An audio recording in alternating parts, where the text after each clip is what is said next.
Hello అందరికీ, chicken పచ్చడి అయితే చేసిన నేను వేడి వేడి అన్నంలో. టేస్ట్ ఎలా ఉందో చూసి చెప్తా. వేడి వేడి రైస్,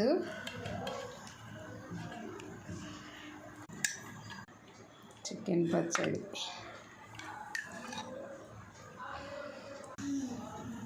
ఇట్లా వేడి వేడి రైస్లో చికెన్ పచ్చడి వేసుకొని తింటే చాలా బాగుంది.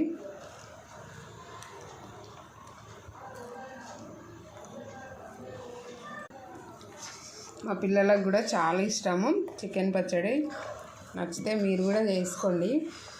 చికెన్ పచ్చడి ఏ విధంగా చేయాలో కావాలంటే కామెంట్స్ పెట్టండి, నేను చేసి చూపిస్తాను.